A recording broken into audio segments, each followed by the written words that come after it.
So welcome to my kitchen. It's nothing fancy, but it gets the job done.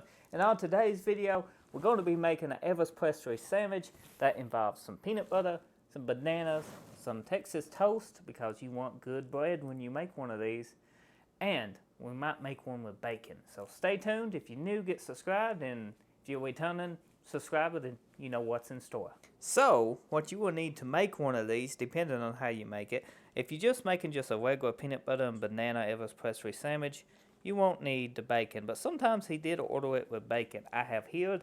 I'm no Elvis Presley expert, but some people have told me that.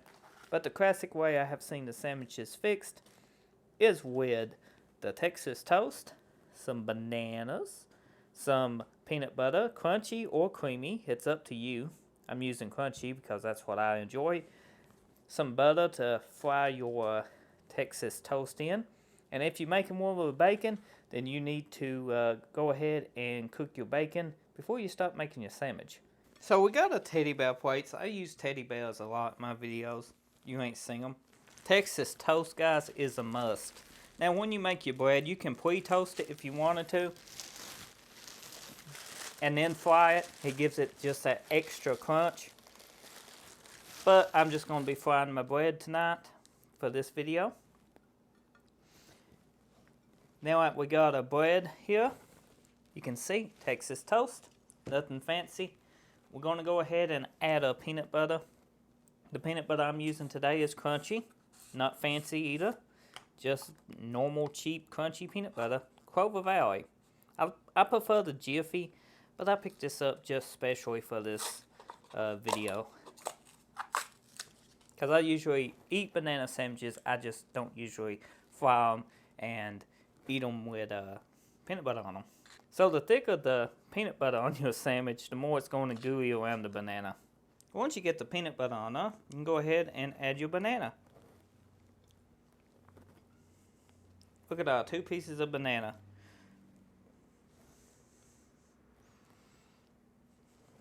I don't think I can fit more banana on there. We'll try.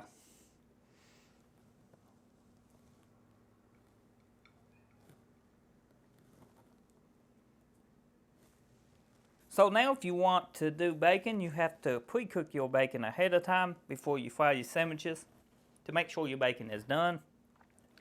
I did a video on how to cook bacon, and this is what I did the video for, was just for this.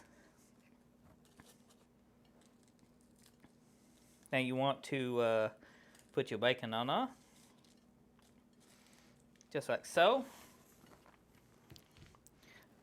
and then top it off. Here comes the fun part. We're going to need a half stick of butter. So what I use when I have to fry about anything, I like these cast iron skillets. So what you want to do is preheat your stove before you add your butter. I'm going to a low setting. I'm going to fry these sandwiches pretty slow so they don't burn.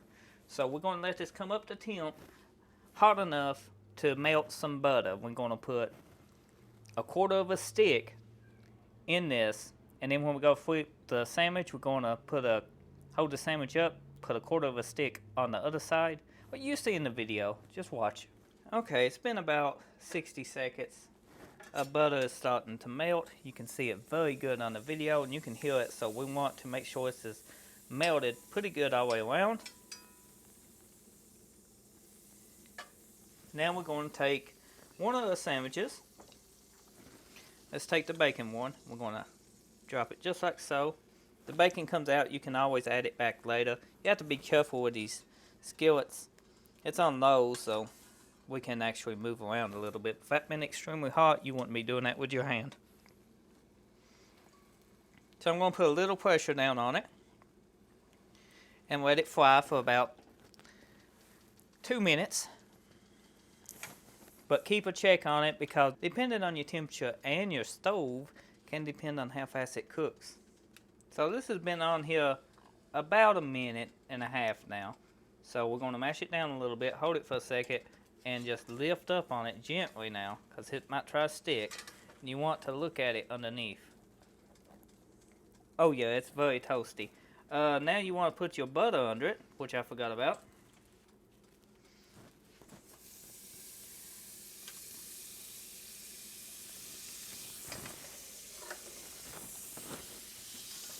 Do you ever get cooking and forget what you're doing?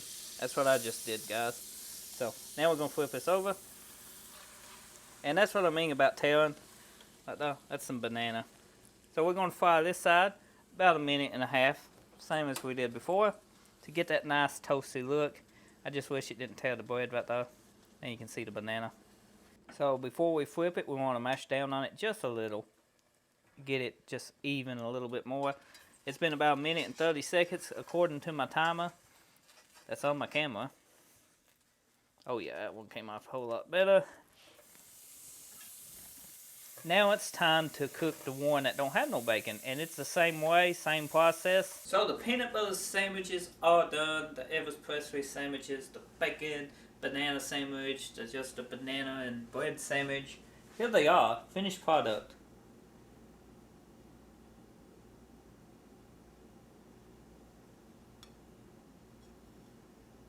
This one got a little bit too toasty. It's still edible. Very much edible. So we're going to try them out, see what they taste like, see if they any count, see if they any good. This is the one without the bacon. This is just peanut butter, banana, and bread, Texas toast.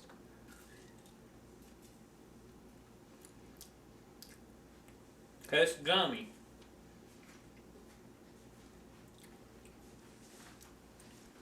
I would imagine this is what it's like when you try to eat glue. It sticks to every part of your mouth that it could possibly stick to.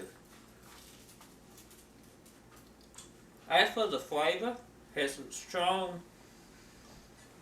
banana flavor, toast flavor, shoved in with peanut butter. I mean, it ain't bad.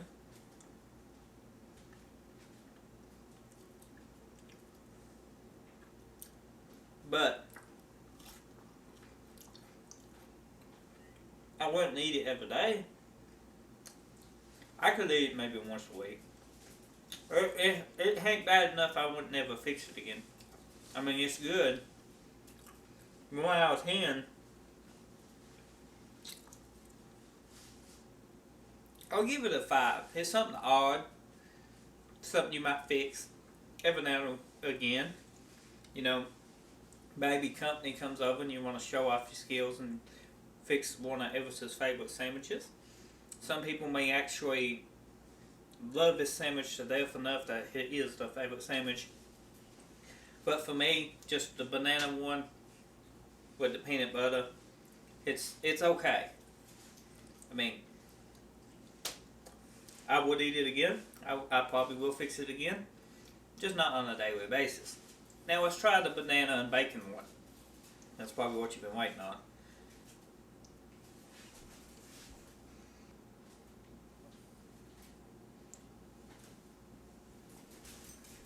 He got a little toasty too. So let's go ahead and try it. Bottoms up. Or down the, what is it, hatchet? What is that old saying? I don't know, but let's just try it out. Down the pie hole.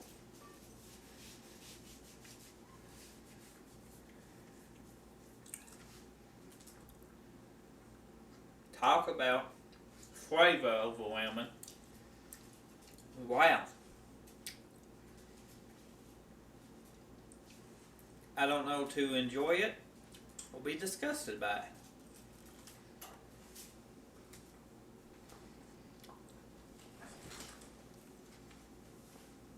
it. Maybe it's the type of bacon I use. But I didn't look up exactly what kind. I mean,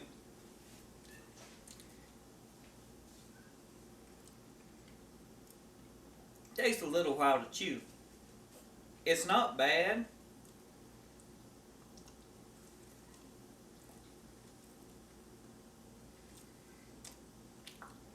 But I prefer it without bacon. 1 out of 10, I have to give the bacon version a 3. I think the bacon takes away from what the sandwich can be, is without bacon. Just because you have an ingredient, don't mean you should use an ingredient. Personally, to me, the bacon is that. leave the bacon off of it, or fix one with bacon, one without, like I did. Let me know your opinion, how you prefer these sandwiches, if you ever tried them. Maybe another way to fix them. I enjoy hearing from every one of you. So if you're new, hit subscribe. Appreciate it if you do. And if you're a returning subscriber, I appreciate you watching another one of my videos. Hope you enjoyed. Hope you enjoyed me making peanut butter sandwiches. Elvis Presley style sandwiches. I'm going to go try to finish these now. Be super easy to finish the banana one. But now the bacon one, it might go down a little rough. See you next time.